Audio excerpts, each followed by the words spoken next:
My greedy sister married my husband, hoping to take over his $400 million fortune. But just a few days later, he passed away unexpectedly. After the funeral, she confidently declared herself the heir to his wealth.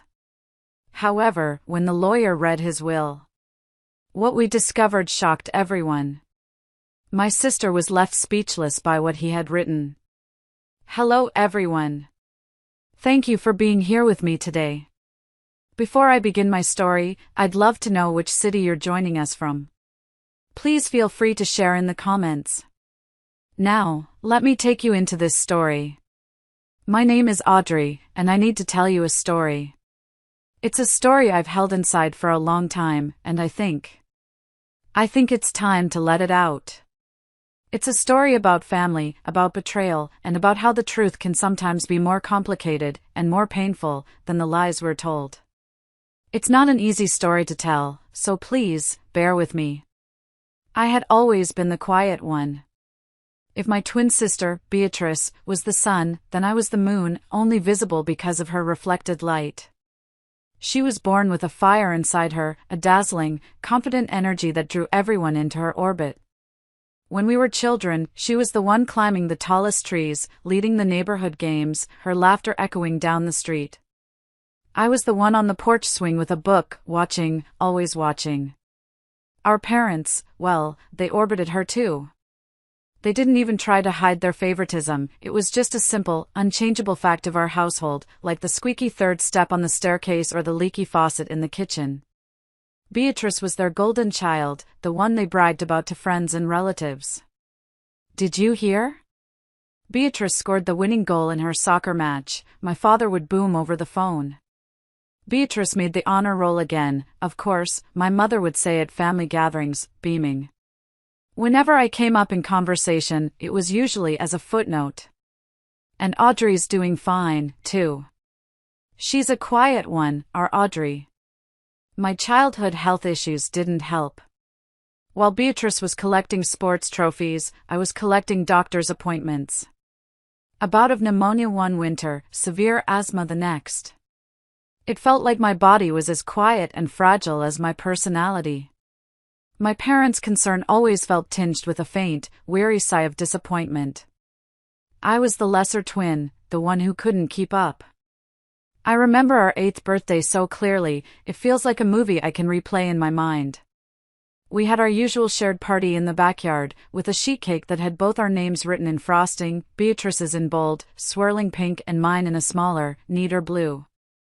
When it was time for the big present, my father wheeled out Beatrice's first, a gleaming, 10-speed Schwinn bicycle. It was candy apple red, with silver tassels on the handlebars that shimmered in the sun. All the kids gasped. Beatrice let out a shriek of pure joy and hopped on, her blonde ponytail flying behind her as she zipped around the lawn, a perfect picture of a perfect daughter. Then, my mother came out of the house holding my gift. It was a large, leather-bound anthology of classic poems. It was a beautiful book, but in that moment, it felt like a consolation prize. "This is more your speed, Audrey," she'd said, patting my head. Her smile was kind, but her words felt like a cage. "You can read it inside while your sister plays." I looked at my father. He was watching Beatrice, his face alight with a look of pure, unadulterated pride. When his eyes finally flickered to me, holding my book, his smile was thin, almost an obligation. That was the moment I truly understood. I wasn't just different, in their eyes, I was a lesser version. A quieter, paler copy. It wasn't just birthdays. It was everything. I remember the 4th grade spelling bee. I had studied for weeks, memorizing lists of words until my eyes burned. I won for my class, and I was so proud I thought my heart would burst. I ran home, clutching my little blue ribbon. That same day, Beatrice had competed in the district-wide track meet. She came in 2nd place in the 50-yard dash. That evening, at the dinner table, my father stood up and made a toast. To Beatrice. 2nd place in the whole district. "We're so proud of you, champ." They took her out for ice cream to celebrate. My blue ribbon lay on the kitchen counter, unnoticed.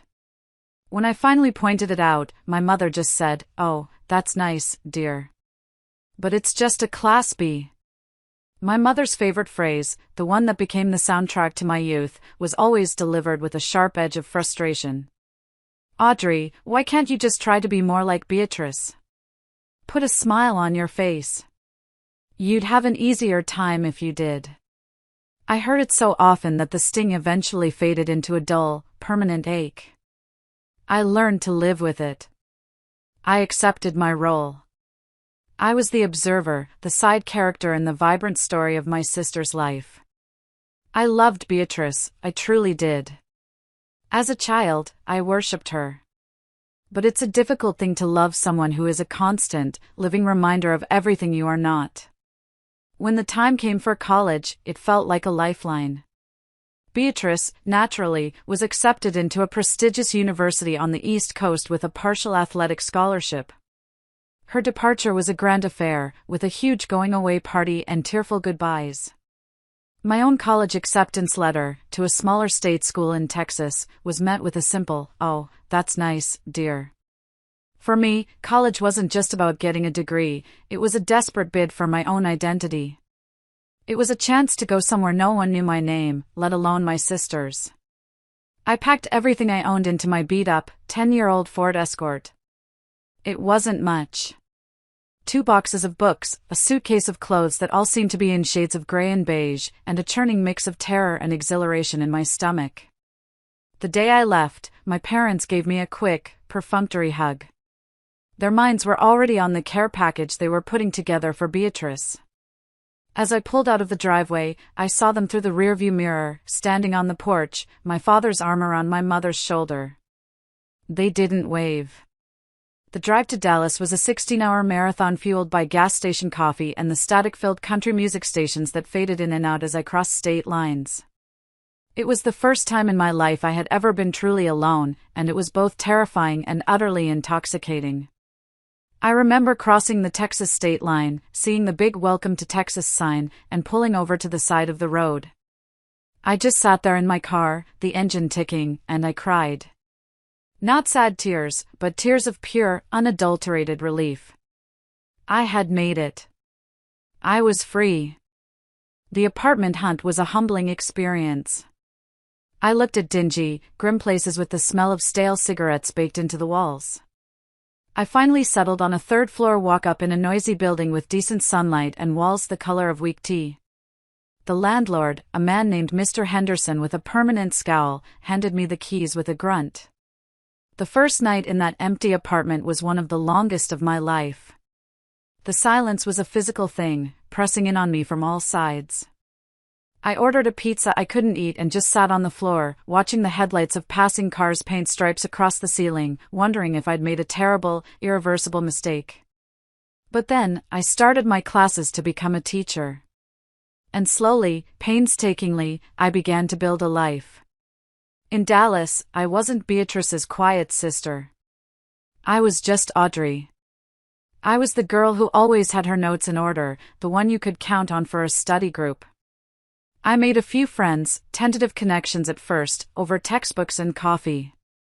And when I started my student teaching, I found my purpose. The kids, with their messy, unfiltered honesty, didn't care if I was outgoing or popular. They cared that I was kind. They cared that I listened. They cared that I could show them the magic of turning letters on a page into stories in their heads. I'll never forget the first time one of my students, a shy little girl named Maria, wrote me a note that said, "You are the best teacher." I folded that piece of paper and kept it in my wallet for years. It was the first trophy I had ever earned. After graduation, I landed a full-time teaching job at a wonderful elementary school in a quiet Dallas suburb. Life settled into a gentle, predictable rhythm. It was a small life, a simple one, but it was mine. And then, Arthur came along and turned my small, simple life into something beautiful. I met him as Michael. I met him through a friend from work. She had been trying to set me up for months, and I had always politely declined. The idea of dating was terrifying. But she was persistent. He's a good man, Audrey. Quiet, like you. His name was Arthur, and he was a real estate agent. Our first date was at a little neighborhood Italian restaurant, the kind with checkered tablecloths and Chianti bottles as candle holders. I was so nervous, I knocked over my water glass within the first 5 minutes. I was mortified, but Arthur just laughed, a warm, easy sound, and helped me mop it up with a napkin. He had a way of making you feel at ease. He wasn't like the loud, brash men Beatrice always dated. He was calm, observant, and he had the kindest eyes I had ever seen. He had this quiet warmth that drew people in without demanding attention. I spent most of the dinner talking about my students, rambling on about lesson plans and playground drama. I was sure I was boring him to tears. But he never looked bored. He listened, truly listened, nodding and asking thoughtful questions. So, what book are you reading with them now? He'd ask, or what's the funniest thing a student said this week? Towards the end of the night, as we were waiting for the check, he looked at me across the table, his gaze so direct it made my heart flutter. You know, he said softly, you talk about those kids with so much love. It's really something special. He paused, then added, you're different, in a good way. The kind of different that stays with you. Those words were like water on parched earth. No one had ever called my quietness peaceful. They called it shy, withdrawn, antisocial. But Arthur saw it as a strength. He saw me. We dated for 2 years before getting married. Our courtship was as quiet and gentle as he was. We took long walks in the park, cooked dinner together, and spent hours just talking. He proposed on a rainy Tuesday night. We were in our small, cozy apartment, curled up on the couch, listening to the rain patter against the window. He hadn't made my favorite dinner or planned some grand gesture. He just turned to me, took my hand, and his eyes were full of a sincere, overwhelming love. Audrey, he began, his voice a little thick, I never knew a life could be this peaceful. I never knew I could be this happy. I don't want to spend a single day without this. Will you marry me? He pulled out a small box. Inside was a simple, elegant ring that was more beautiful to me than any flashy diamond Beatrice's boyfriends ever bought her. Tears streamed down my face as I said yes. They were happy tears, pure and simple. For the first time in my life, I felt completely and utterly chosen. Our life together wasn't a fairy tale, but it was real and it was good. His steady job and my teacher's salary were enough to afford the down payment on a small but charming bungalow in a neighborhood with big oak trees. We spent our first year in that house making it our own. We painted the walls a soft yellow, planted a garden in the backyard, and scoured flea markets for furniture that had character. Arthur was surprisingly handy. I remember one Saturday we spent all day assembling a bookshelf, laughing as we kept putting the shelves in upside down. That bookshelf, crooked as it was, became my favorite piece of furniture. Our life was built on small, happy rituals.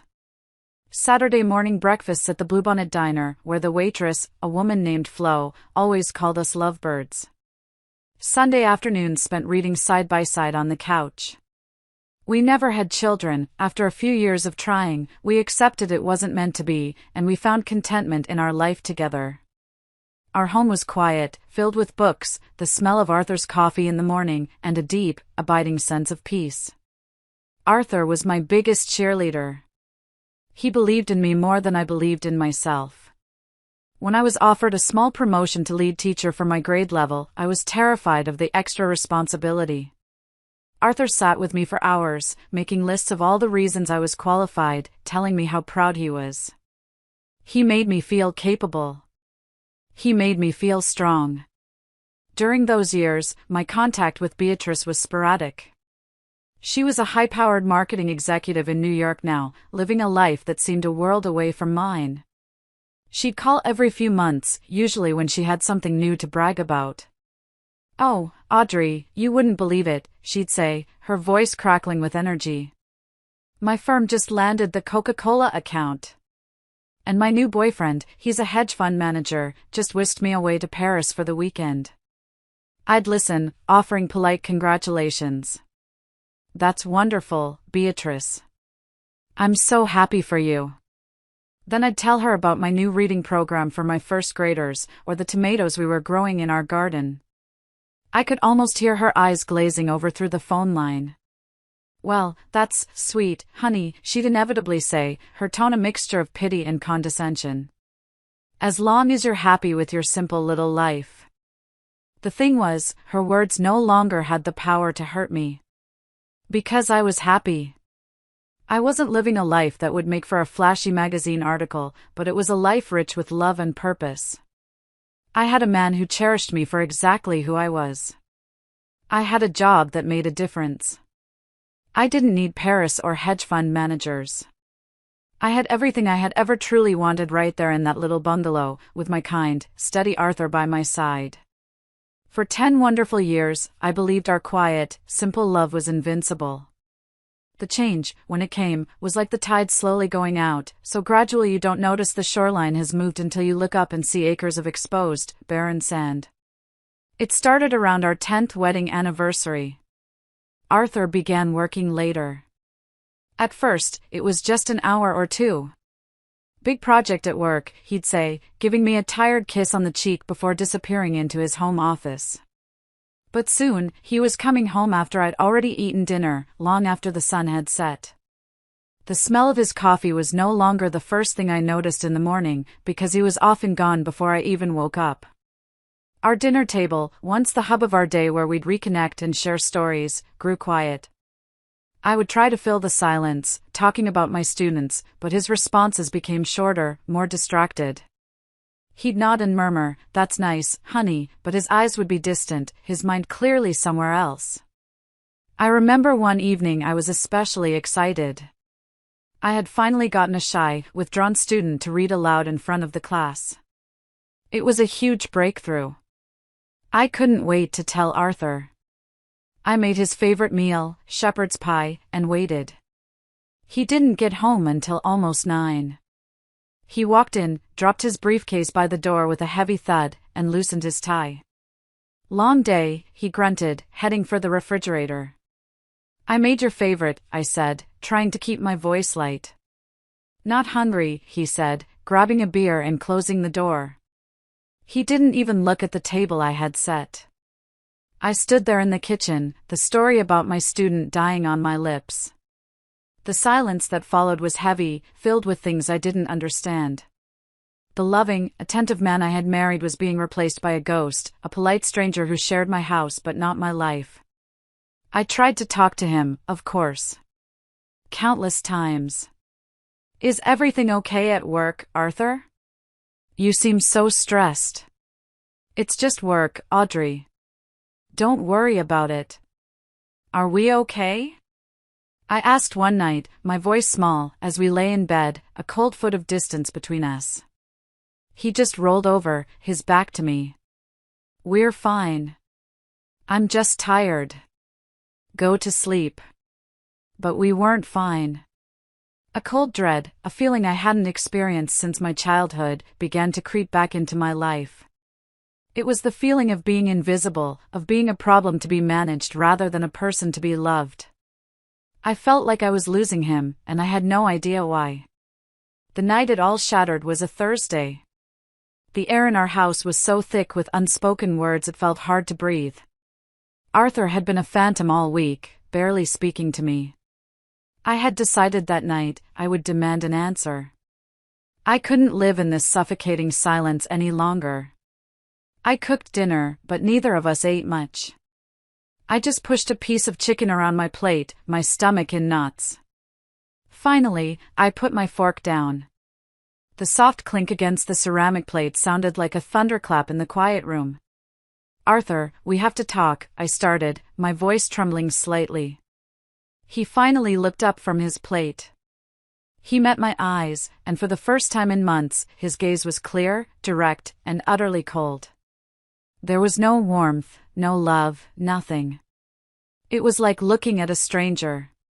"You're right," he said, his voice flat and devoid of any emotion. "We do." He took a breath, and the next 4 words detonated my life. I want a divorce. The world tilted on its axis. The air rushed out of my lungs. I'm sure I said something, maybe his name, maybe a choked what, but I couldn't hear it over the roaring in my ears. It felt like a dream, a nightmare. This couldn't be happening. Not to us. Not to Arthur and me. Why? I finally managed to whisper, the words scraping my raw throat. What did I do? It's over, Audrey, he said, his voice like stone. He wouldn't give me a reason. He just repeated the words like a death sentence. I've made up my mind.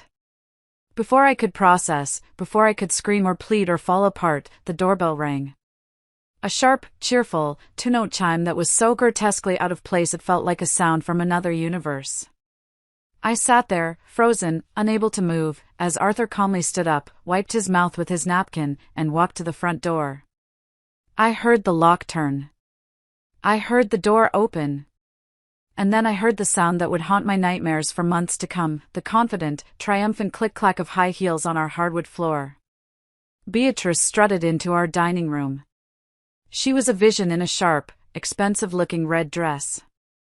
Her hair was perfect, her makeup was perfect, and a wide, predatory smile was plastered across her face. She walked right up to Arthur, my husband, and tucked her arm into his as if she belonged there. He didn't pull away.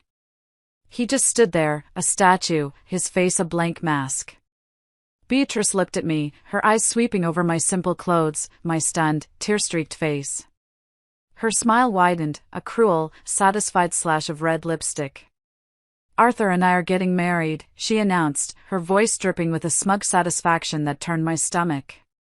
The floor disappeared from under me. I gripped the edge of the dining table to keep from collapsing. My sister. My husband. The two central pillars of my life, conspiring together to destroy me. I looked from Beatrice's gleeful face to Arthur's empty one, searching for any sign that this was a sick joke, a terrible mistake. There was nothing. Then Beatrice spoke again, her voice like sweet poison, twisting the knife. It's no joke, Emily. You've always lived in my shadow. I think it's time you stayed there for good. The weeks that followed are a gray, foggy memory. It felt like I was watching my life happen to someone else, from a great distance. The process of the divorce was brutally efficient. Arthur wanted it done quickly, and I didn't have the will to fight. A thick manila envelope arrived by courier the very next day containing the divorce papers. His lawyer, a man with a cold, impersonal voice over the phone, explained the terms of the settlement. It was generous. He was giving me the majority of our savings, more than half. At the time, I thought it was guilt money. I signed everything he put in front of me, my hand moving like an automaton. I just wanted it to be over. The hardest part was leaving our home. Every object was a landmine of memory. Packing up my books, I found a faded receipt he'd used as a bookmark from our first anniversary dinner. In the closet, I found the old, soft sweatshirt of his I always wore on lazy Sundays. Each item was a fresh stab of betrayal. I hired movers because I couldn't bear to see Arthur again. I left the house key on the kitchen counter and walked out the door without looking back, leaving 10 years of my life behind. I found a small, soulless apartment in a large, anonymous complex across town. For the first month, the moving boxes remained an unopened fortress in my living room. I couldn't bring myself to unpack the remnants of a life that no longer existed. I called in sick to work, telling the principal I had the flu. The truth was, I couldn't face the sympathetic, questioning eyes of my colleagues, and I certainly couldn't face the innocent, happy faces of my students. Most days, I just sat on the couch, which was still wrapped in plastic from the movers, and stared at the beige wall. I didn't watch TV. I didn't read. I just sat. The phone would ring, friends from work like my dear friend Carol, calling to check in. I'd watch her name flash on the screen and let it go to voicemail. Audrey? Honey, it's Carol. Just calling to see how you are. We're all worried about you. Please call me back. I couldn't. What would I say? How do you explain a betrayal so profound it feels like it has hollowed you out from the inside? Meanwhile, Beatrice was putting on a victory parade. A friend, meaning well, sent me a screenshot from Beatrice's social media. It was a picture of her and Arthur, clinking champagne glasses on a balcony overlooking the ocean. The caption read, "Finally with my true soulmate." I threw up after I saw it. I deactivated all my accounts that day. I couldn't take it. Each smiling photo, each celebratory post, was a public testament to my failure, my erasure. I had been so easily and happily replaced.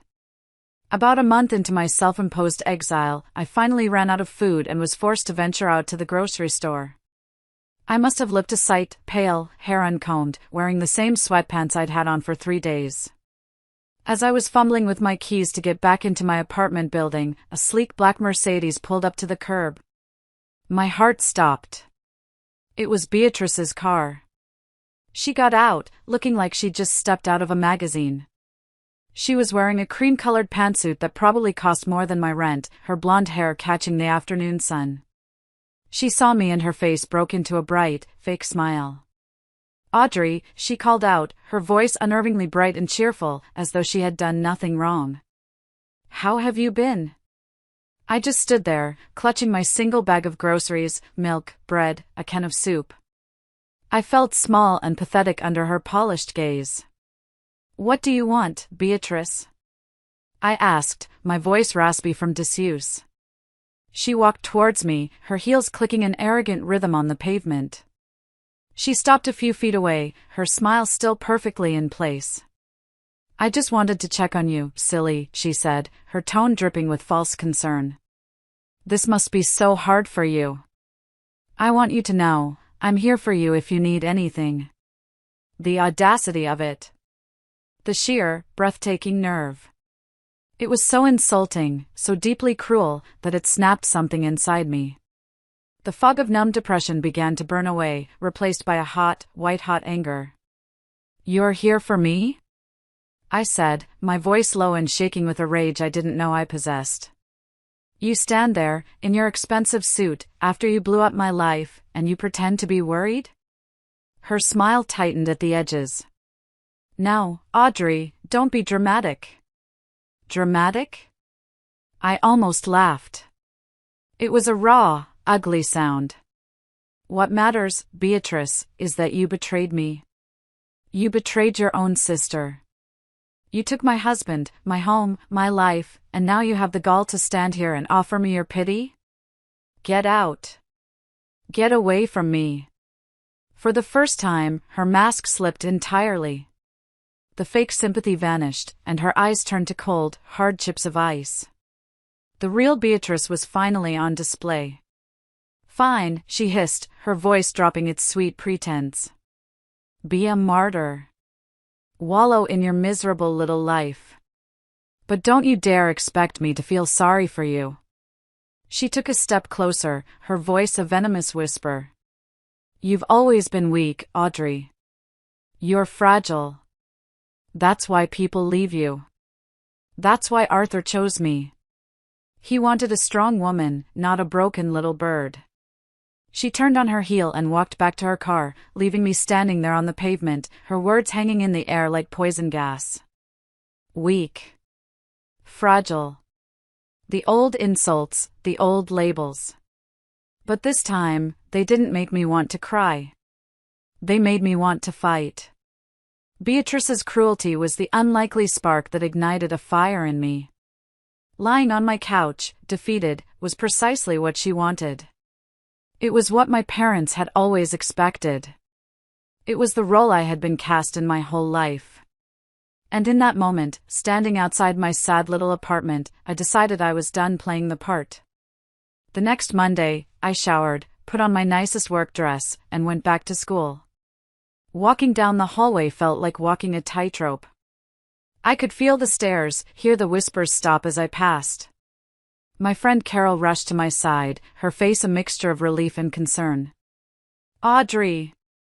"Oh, thank God." Are you okay? I just gave her a small, tight smile. I will be, I said, and for the first time, I almost believed it. That week, I made the call. I found a therapist, a woman named Dr. Evans. My first session was one of the most difficult hours of my life. I sat on her plush couch, twisting a tissue in my hands, and for the first 20 minutes, I couldn't speak. Then, the dam broke. I told her everything. About being the shadow twin. About my parents.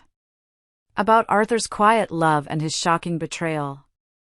About Beatrice's triumphant smile. I cried until I had no tears left.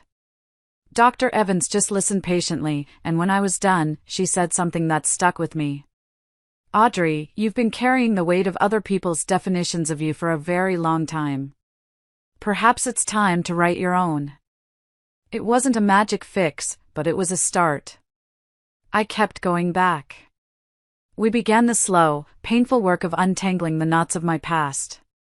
One evening, I saw a flyer at the local library for a community book club.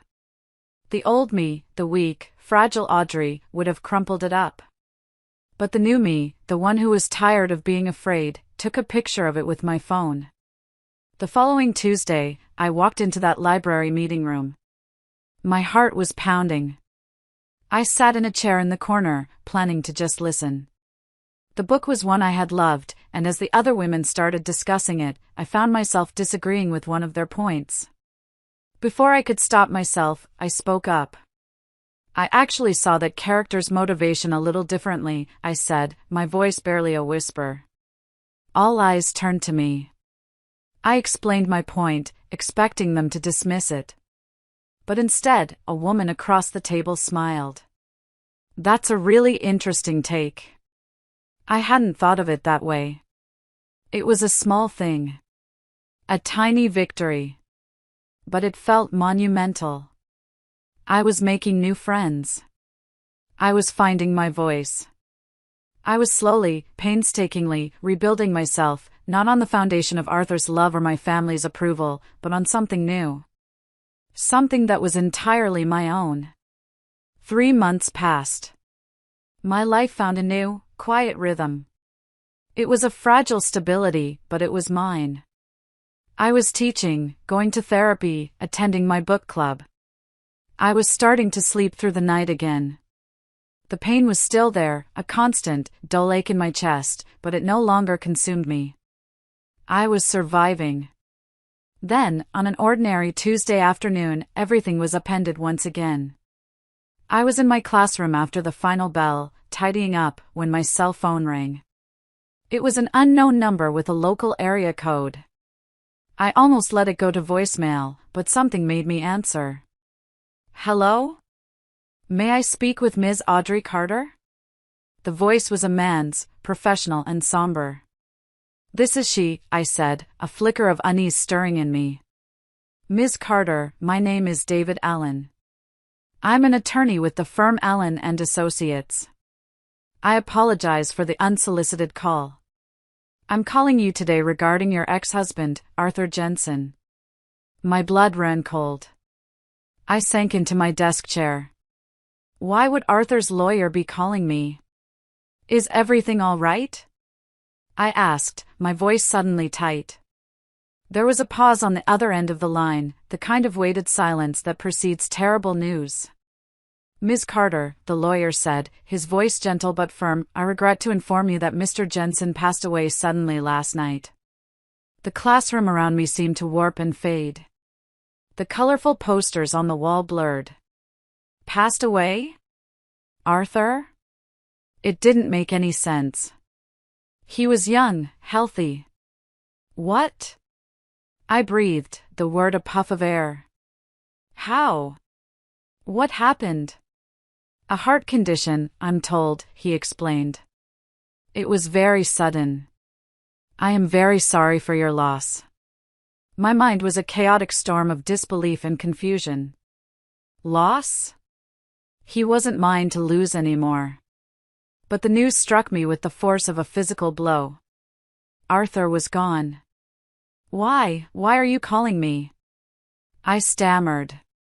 Mr. Jensen updated his will a few months ago, shortly after your divorce was finalized, Mr. Allen said. He left very specific instructions for me to contact you directly in the event of his death. There are some legal matters to discuss. But more importantly, he left a letter. A letter he wanted to make absolutely certain would get to you. A letter. For me. After all this time, after all the silence and cruelty, he had left me a letter. I see, I said, my voice a hollow echo of itself. When can I come in? We set a meeting for the next morning. I hung up the phone and just sat there in my empty classroom, the late afternoon sun slanting through the blinds, casting long shadows across the floor. Arthur was dead. And he had one last thing to say to me. The next morning felt surreal. The drive to the lawyer's office downtown was a blur. I remember the city traffic, the horns, the people rushing along the sidewalks, all of it feeling like it was part of a different world, a world that was still normal. The offices of Allen and Associates were on the 25th floor of a gleaming glass skyscraper. It was the kind of place that smelled of money and polished wood. I sat in a plush leather chair in the waiting room, my hands clasped so tightly in my lap my knuckles were white. I stared out the floor-to-ceiling window at the sprawling city below, feeling small and utterly terrified. What could he possibly have written to me? An apology? An explanation? A final, cruel twist of the knife? After what felt like an eternity, a kind-faced man in his late 60s with silver hair and a gentle demeanor came out to greet me. It was David Allen. Ms. Carter? Thank you for coming on such short notice, he said, shaking my hand. His grip was firm and reassuring. He led me into his corner office. Bookshelves lined the walls from floor to ceiling. He gestured for me to sit in one of the two chairs opposite his large, tidy mahogany desk. Please, he said, sitting down himself. I know this is a difficult time. My heart was pounding against my ribs like a trapped bird. He shuffled a small stack of papers on his desk, the sound crackling in the otherwise silent room. As I mentioned, he began, his voice soft, Arthur made some very specific changes to his will. We can go over the legal and financial details of the inheritance shortly. But he was adamant about one thing above all else. He reached into a drawer and pulled out a single, plain white envelope. He slid it across the polished surface of the desk until it stopped directly in front of me. My name, Audrey, was written on the front. It was Arthur's handwriting. Neat, familiar, the same script that had filled the birthday cards and love notes he had given me for over a decade. He insisted that you receive this before anything else was discussed, Mr. Allen said. His final letter to you. Please, take all the time you need. I just stared at it. The envelope seemed to pulse with a life of its own. My hands trembled as I reached for it. The paper felt cool and heavy in my grasp. For a moment, I couldn't bring myself to open it. I was terrified of what was inside. But I knew I had to. I had to know. Slowly, with shaking fingers, I tore the seal and unfolded the single piece of paper within. The words were written in Arthur's familiar hand, though the letters seemed a bit shakier than I remembered. I took a deep, shuddering breath and began to read. Dear Emily, if you are reading this, it means my time has run out. There are 1,000 things I want to say, 1,000 apologies I owe you, but I don't have time for 1,000. I only have time for the truth. So I'll start with the most important thing. I am so sorry. I know what I've done seems monstrous, unforgivable. But I need you to believe me when I tell you that every cruel thing I did, every lie I told, I did it to protect you. I had to stop and read that line again. Protect me? My breath hitched in my throat. Protect me from what? I forced my blurring eyes to focus on the page again. 6 months ago, I went to the doctor for what I thought was just persistent heartburn. It wasn't. It was my heart. I was diagnosed with cardiomyopathy, a terminal condition. The doctors were blunt. They gave me a year, maybe less if I was unlucky. My world ended in that sterile little examination room. My first thought, my only thought, was of you. How could I leave you? How could I burden you with watching me get weaker and weaker? But then a more practical, more terrifying thought hit me: what would happen to you after I was gone? Especially with Beatrice in the picture.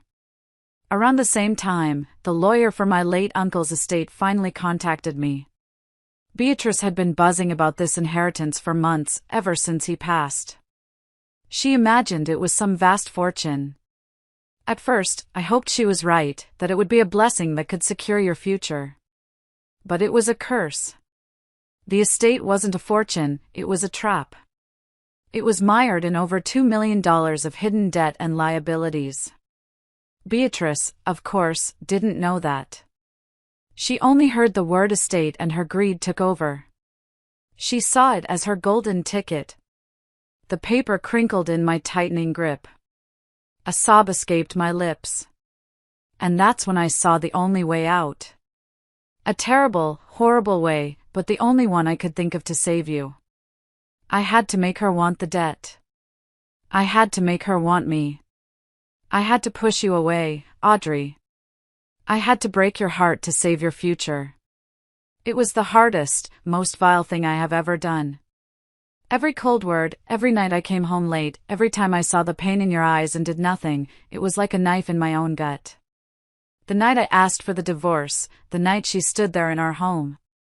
I have never felt such self-loathing. But I had to see it through.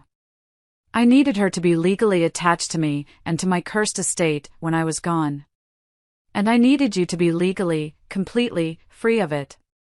I've left you my personal life insurance policy and my 401k.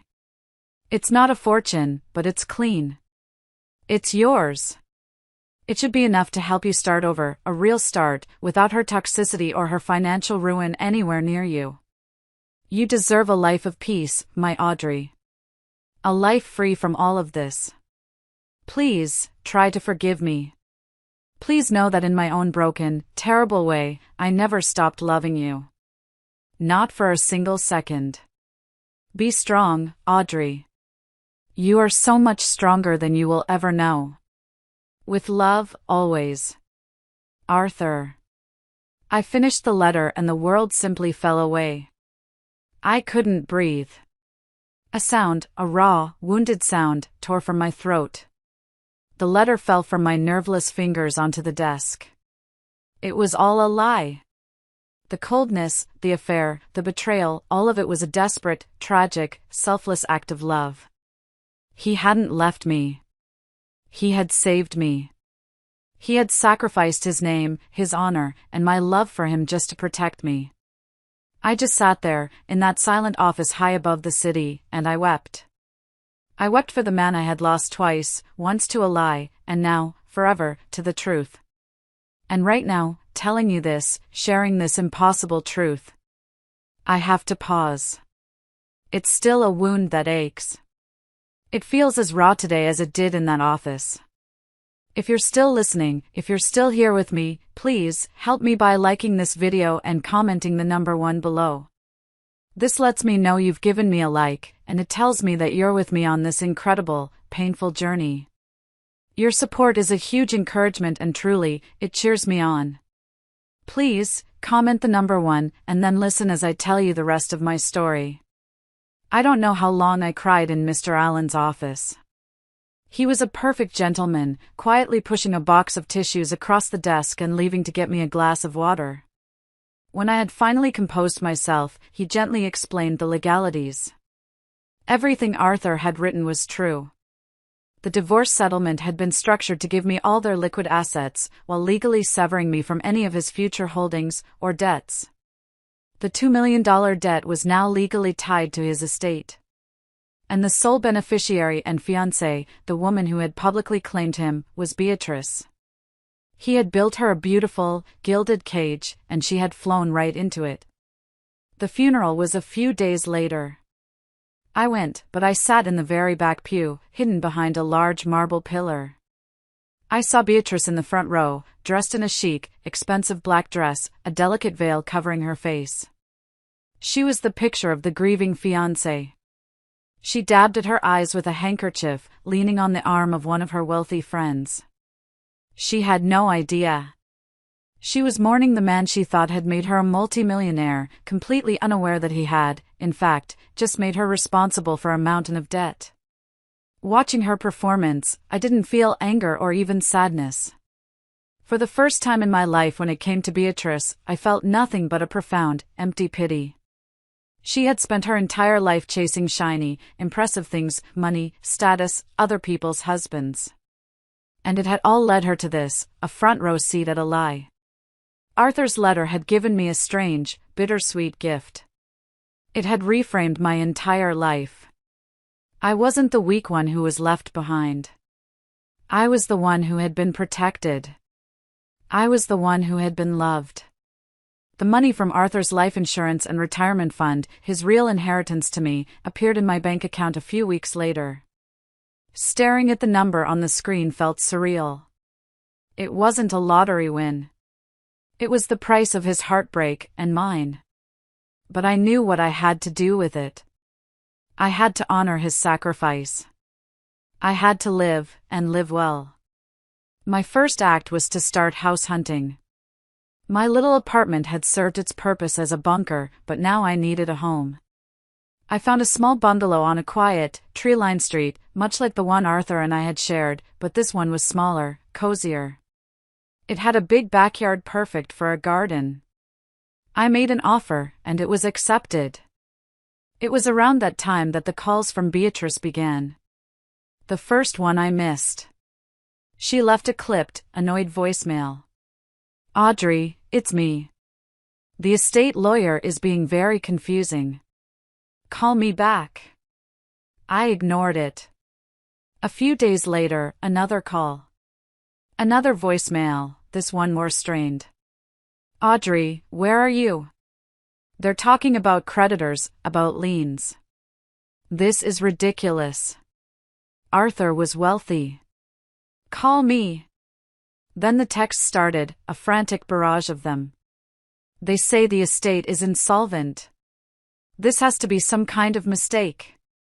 You must know something." Finally, one afternoon, as I was packing boxes in my apartment for the move to my new house, an email from her arrived. The subject line was just my name, Audrey. The message was short. "We need to talk. Call me." I stared at the email for a long time. "I'm your sister." The phrase she had used my entire life to demand my compliance, my silence, my deference. The old Audrey would have felt a pang of guilt.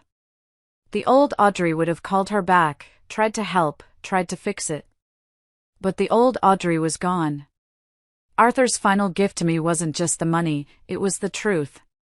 He had shown me, in the most painful way imaginable, who my sister really was. With a steady hand, I moved my cursor over the email. I dragged it to the trash icon. And then, I emptied the trash. The final cord was cut. Her chaos was her own. It had nothing to do with me anymore. It's been a year now since that day in the lawyer's office. I'm writing this from the sunroom of my new house. My garden is thriving. I have rows of tomatoes, zucchini, and more roses than I know what to do with. My hands are usually covered in dirt, and I've never been happier. I am still teaching. My students are still the brightest part of my day. I still go to my book club on Tuesdays, and the women there have become my family. My friend Carol comes over for dinner every Friday. We drink wine and talk for hours. My life is quiet. It's simple. And it is entirely, wonderfully mine. I am not the same woman I was before. The pain of the past has changed me. It carved new lines on my face, but it also carved new strength into my soul. I started doing things the old Audrey would have been terrified of. I joined a hiking group, and last month, I stood on top of a mountain and looked out at the world, feeling gloriously, breathtakingly small and powerful all at once. Arthur's letter stays with me, tucked away in a small wooden box in my closet. It's a reminder of the complexity of love and sacrifice, of the ways people can both hurt and heal us. And while I still wrestle with the pain of his betrayal, I also feel a deep gratitude for the chance he had given me to reclaim my life. I don't know what happened to Beatrice. After I cut off contact, I never heard from her again. I can only assume she is dealing with the consequences of her own choices. Sometimes, I wonder if she ever learned the truth. But most of the time, I don't think of her at all. For the first time in my life, I'm not looking over my shoulder at someone else's shadow. I'm facing forward, into the sun. And I feel something I thought I had lost forever. Hope. A quiet, steady, and resilient hope for the future. My future. A story where I am finally the one holding the pen. Thank you. Thank you for listening to my story. It means more than you know. If any part of this resonated with you, if you've ever felt like you were living in someone else's shadow, please share your thoughts below. Your kindness and your stories help us all feel a little less alone. Thank you for being here.